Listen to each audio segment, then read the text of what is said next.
بسم اللہ الرحمن الرحیم والصلاۃ والسلام علی رسولہ الکریم۔ جی الحمدللہ، آج میں آپ کے ساتھ نماز کی جو سیریز جاری تھی اس میں تھوڑا سا بیچ میں منقطع ہو گیا تھا سلسلہ، تو اس کی کمپلیشن کی طرف ہے۔ ایک لیکچر یہ ہے اور ایک انشاءاللہ ایک یا دو لیکچر اور ہوں گے۔ ایک میں آپ کے ساتھ آج کے لیکچر میں درود ابراہیمی اور دو انتہائی اہم دعائیں جو ایک تو ہم پڑھتے ہیں اور ایک جو ابوبکر صدیق رضی اللہ تعالیٰ عنہ کو رسول اللہ صلی اللہ علیہ وسلم نے سکھلائی تھی وہ دعا آپ کے ساتھ شیئر کروں گا۔ اور آنے والے لیکچر میں نماز کے بعد کے اذکار کہ رسول اللہ صلی اللہ علیہ وسلم کا طریقہ کار اذکار کا کیسے تھا، یعنی آپ کون سی نماز کے بعد کون سے اذکار کرتے تھے ان کے بارے میں بات ہوگی، اور پھر ایک فزیکل ڈیمونسٹریشن نماز کے بارے میں، تو انشاءاللہ وہ لیکچر بھی دو مزید ہوں گے۔ تو آئیے ہم درود ابراہیمی کی طرف چلتے ہیں۔ اچھا، درود کے کئی سارے صیغے ہیں اور سب سے افضل اور سب سے زیادہ جزا والا صیغہ یہی ہے جو درود ابراہیمی کے نام سے ہے، جو رسول اللہ صلی اللہ علیہ وسلم نے اپنی امت کو خود سکھلایا اور یہ نماز میں ہم جسے پڑھتے ہیں۔ آئیے اس کو ابتدا کرتے ہیں۔ پہلے میں شروع سے آخر تک ایک دفعہ قرات کر دوں۔ اللہم صلی علی محمد وعلی آل محمد کما صلیت علی ابراہیم وعلی آل ابراہیم انک حمید مجید۔ اللہم بارک علی محمد وعلی آل محمد کما بارکت علی ابراہیم وعلی آل ابراہیم انک حمید مجید۔ رب اجعلنی مقیم الصلاۃ ومن ذریتی ربنا وتقبل دعاء ربنا اغفر لی ولوالدی وللمؤمنین یوم یقوم الحساب۔ اللہم انی ظلمت نفسی ظلما کثیرا ولا یغفر الذنوب الا انت فاغفر لی مغفرۃ من عندک وارحمنی انک انت الغفور الرحیم۔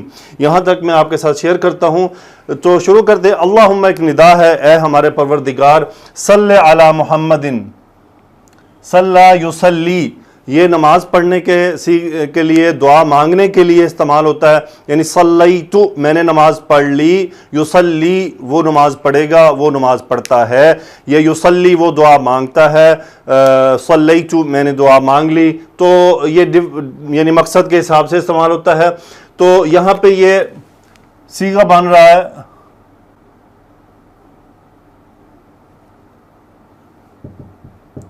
تسلی، اور اس کا امر کا صیغہ بنتا ہے، چونکہ دعاؤں میں امر کے صیغے استعمال ہوتے ہیں، اس کے لیے یہ تا ڈراپ ہو گیا اور یا بھی ڈراپ ہو گیا ساکن ہونے کی وجہ سے، تو بن گیا سلی۔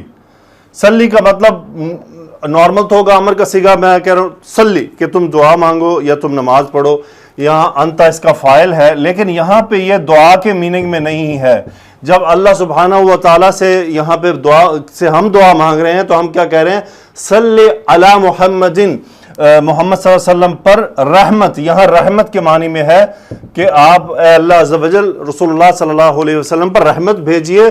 وعلا، واو عطف کا، علی آل محمد یہ مرکب اضافی ہے، آل محمد تھا، یہ علی کی وجہ سے یہ جر چلا گیا کہ محمد صلی اللہ علیہ وسلم کی آل پر بھی رحمت کیجئے۔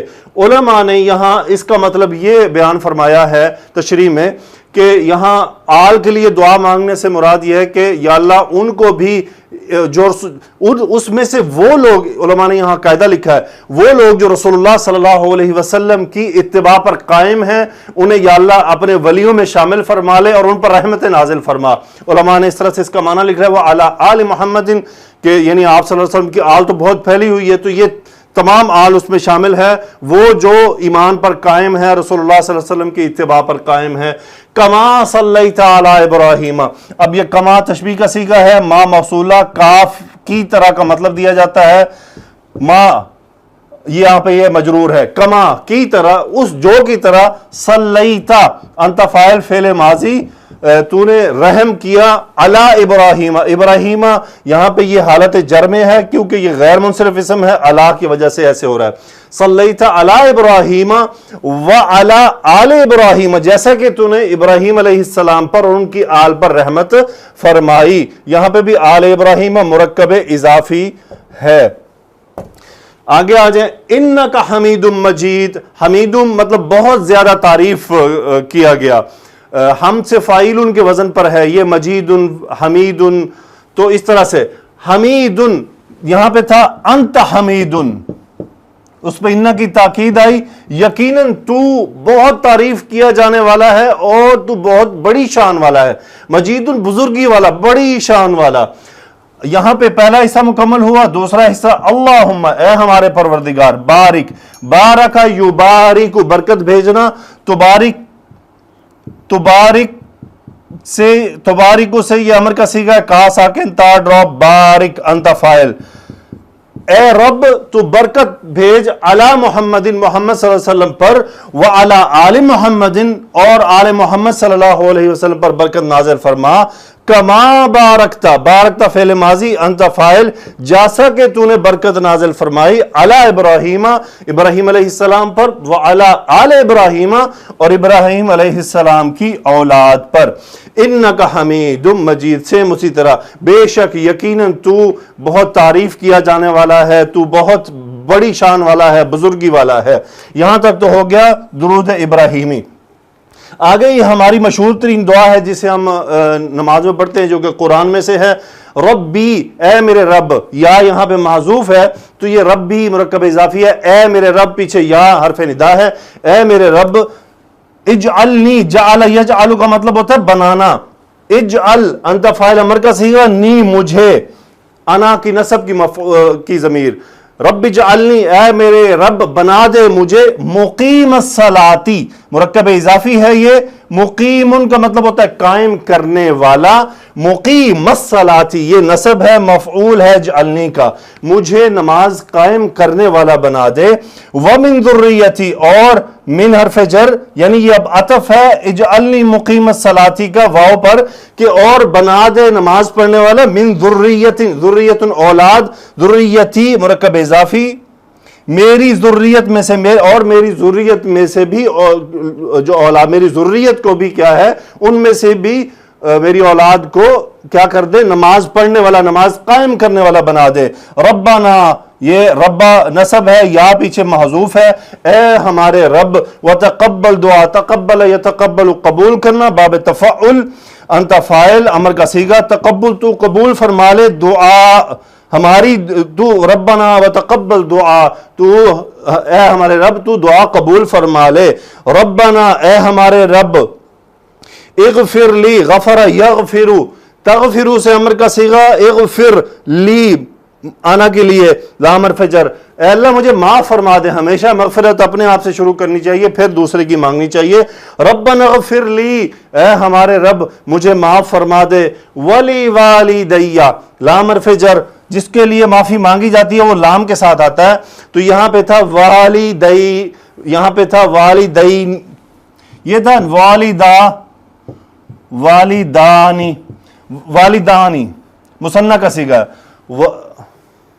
والدانی، والدینی، والدینی، تو یہ جب جر گیا والدینی، جب یہ جر گیا تو مضاف بنا، مضاف میں سے والدی، نون ڈراپ ہو گیا، آگے جو یا ہے یہ یا ایکچولی انا کی جر کی ضمیر ہے، والدیہ میرے والدین کو، یعنی میرے ماں باپ کو، وللمؤمنین یہ بھی مجرور ہے، وللمؤمنین لام حرف جر، اور تمام مومنوں کو معاف فرما دے، کب معاف فرمانا ہے، یوم مضاف، یوم اس دن، یہ اب اس یوم کی صفت آ رہی ہے جس دن کیا ہوگا، یقوم الحساب، قام یقوم کھڑا ہونا، قائم ہونا، یہ فاعل ہے، یقوم الحساب جس دن حساب قائم ہوگا، حساب لیا جائے گا اللہ۔ اب یہ وہ بہت پیاری دعا ہے میرے بھائیوں میری بہنوں، غور کیجئے گا اس دعا پہ۔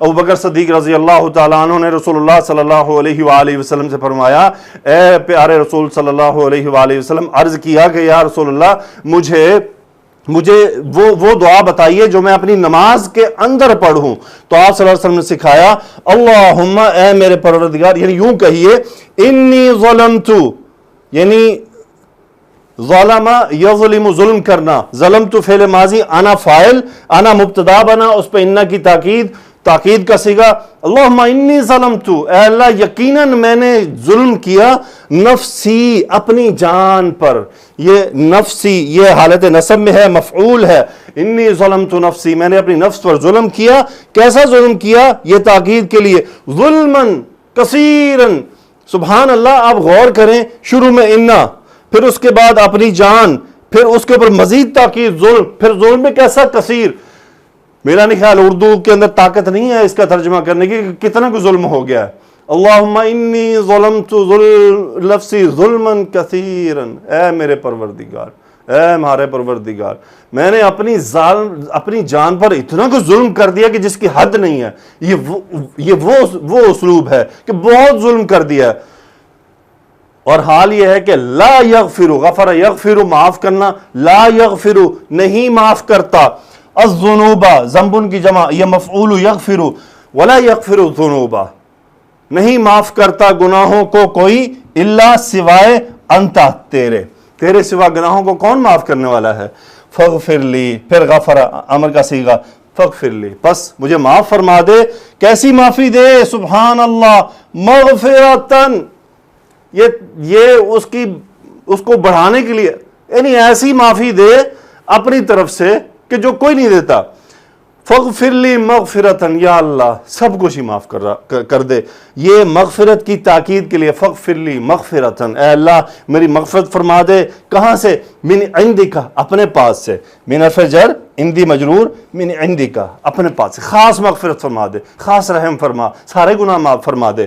ورحمنی امر کا صیغہ، ورحمنی انت فاعل، نی مفعول، یا اللہ مجھ پر رحم فرما. انکا انت الغفور الرحیم، سبحان اللہ. جملہ کیا تھا؟ یہ تھا انت غفور رحیم، تو معاف کرنے والا، بہت معاف کرنے والا، بہت رحم کرنے والا ہے. یہ نارمل جملہ تھا، لیکن آپ دیکھیں اس کے اوپر ہوا کیا. اس کا پہلے تو انکا، یعنی بنا یہ کہ انتا کے اوپر انہ کی تاکید ہے، بن گیا انکا غفور رحیم، یقیناً تو معاف کرنے والا اور بہت رحم کرنے والا ہے. پھر مزید کیا ہوا؟ پھر مطابقت رکھتی ہوئی ضمیر لا کے معرفہ بنا کے خبر کو ایک حصر کا مفہوم پیدا کر دیا گیا. یہ حصر کا مفہوم کہلاتا ہے. اور ترجمہ کیا بن گیا؟ سبحان اللہ، انکا انت الغفور الرحیم، بس تو ہی ہے رحم کرنے والا اور معاف کرنے والا، بس تو ہی ہے، تیرے سوا کوئی نہیں ہے. یا اللہ معاف کر دے، رحم کر دے. یہ تو نماز کا آخری حصہ ہے. یہ آخری دعا بہت پیاری ہے. اس کے علاوہ ایک اور دعا ہے جو علماء عرب بتاتے ہیں کہ وہ علماء عرب اس کے بارے میں یہ بتاتے ہیں کہ وہ آلموسٹ یعنی واجب کے نزدیک ہے کہ آپ اس کو نماز میں پڑھا کریں. بہرحال یہ علماء کے آپس میں اختلافات ہیں، اس کو ہم ڈسکس نہیں کرتے، لیکن دعا بہت اہم ہے، یاد کر لیجئے. میں شیئر کروں گا. اللہم انی اعوذ بک من عذاب القبر ومن عذاب النار ومن فتنة المسیح الدجال ومن فتنة المحیا والممات.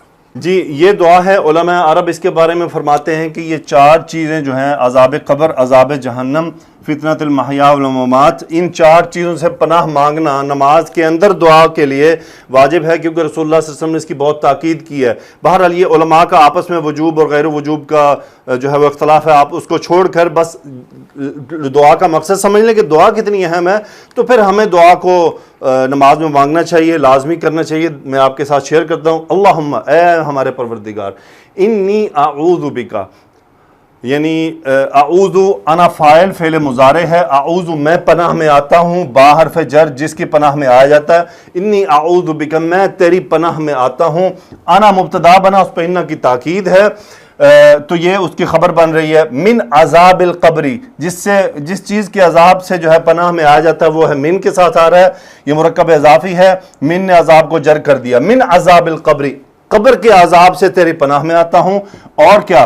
ومن عذاب جہنم، یہ بھی مرکب اضافی ہے، اور عذاب جہنم سے تیری پناہ میں آتا ہوں. ومن فتنۃ المحیا والممات، اور محیا کہتے ہیں زندگی اور ممات کہتے ہیں موت، یعنی زندگی اور موت کے فتنوں سے تیری پناہ میں آتا ہوں. علماء نے اس کی تشریح یہ بیان فرمائی ہے کہ زندگی کے جو مسائل ہیں، زندگی کی جو مشکلات ہیں، جو فتنے ہیں، ان سے بھی تو بچا لے، اور جو مرتے وقت جو فتنے آتے ہیں نا انسان پہ، بس ان فتنوں سے بچا لینا جس میں ایسی اموات شامل ہیں جو تکلیف دہ ہوتی ہیں، یا جو بہت زیادہ خطرناک اموات ہوتی ہیں، یا اس طرح کی موت سے بچا لینا. ومن شر کہتے ہیں یعنی برائی سے. ومن شر المسیح، اور مسیح کے شر سے بچانا. اور مسیح کون ہے؟ الدجال، یہ اس کی موصوف ہے، مسیح صفت ہے کہ دجال کے شر سے ہمیں بچا لینا، ہم اس کے شر سے تیری پناہ میں آتے ہیں. تو یہ 4 چیزوں کو بھی لازم کر لیجئے۔ اللہ تعالیٰ سے دعا ہے کہ اللہ سبحانہ و تعالیٰ ہمیں نماز کو صحیح طرح سے ادا کرنے کی توفیق عطا فرمائے۔ سبحانک اللہم و بحمدک، نشہد ان لا الہ الا انت، استغفرک و اتوب الیک۔ اللہم صلی علی سیدنا و مولانا محمد وعلی آلہ و اصحابہ وبارک وسلم تسلیما کثیرا، آمین یا رب العالمین۔